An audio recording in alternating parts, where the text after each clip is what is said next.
Houston's most experienced weather team is keeping an eye on the Gulf. Right now at 10, Hurricane Beryl defying expectations. Strengthening again as it races towards Mexico, landfall hours away. And we are expecting that we are going to have an impact from a hurricane on the southern Texas coastline, and there will be local impacts here as well. We'll tell you exactly what we're expecting to happen here as we journey into next week, coming up in your full forecast. Only on 13, a veteran sucker punched at this Sugarland bar. We can't even celebrate 4th of July today. We're not going to. Video of the violent attack and what we're told was said just seconds before.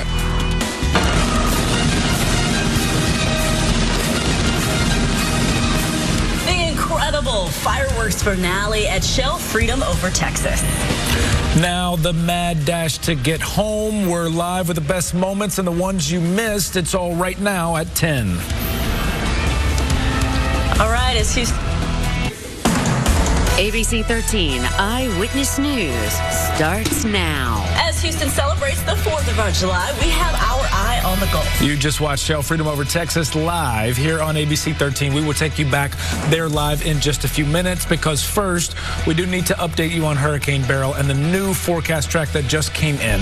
Chief Meteorologist Travis Herzog is here to walk us through this latest 10 p.m. update. And Travis, odds are increasing for a hurricane strike on the lower Texas coast. That's absolutely right. And the biggest surprise this evening was that Beryl re-strengthened. It was supposed to be weakening on its approach to the Yucatan. It is a smaller hurricane, but it has pushed those top winds around the eye up to 115 miles per hour. The sign that it was increasing in intensity was an improvement on satellite image. We saw the structure gaining organization, and the pressure dropped about 10 millibars from the afternoon to the evening hours. So it looks like this is going to be a hurricane hit somewhere near Tulum or Cozumel sometime early tomorrow morning. And we are expecting that 24 hours from now, Beryl is going to be back over water in the Gulf of Mexico. Now, it's jogged a little bit to the right of the track today, which means less time over land and more time over water when it could potentially re-intensify. And it does look like the atmospheric conditions are going to be primed for intensification, perhaps rapidly so. So we're starting to see the intensity numbers come up here. They've pushed the top speed now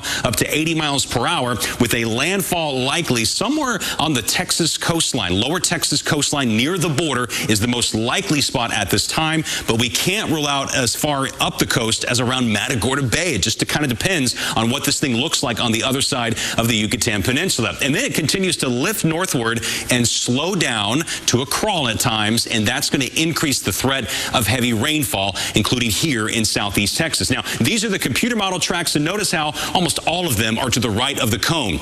As we've said all along, a stronger storm is going to want to move on the right side of the track and possibly come in farther north. And so I think if we see any more adjustments over the next 24 hours to this forecast cone, it will continue to be inching it off in a rightward direction. So you see this one yellow line right here. That is the best performing hurricane computer model that we've seen with what it's captured this evening. It captured the re-strengthening of Beryl, and it shows a powerful Category 2 or 3 hurricane scraping the coast between Brownsville and Corpus Christi. It's called the HWRF computer model. That's one we're going to be keeping a watchful eye on. So right now, these are our key messages for tonight. Beryl is now predicted to hit the Yucatan Peninsula as a Cat 3 early tomorrow morning.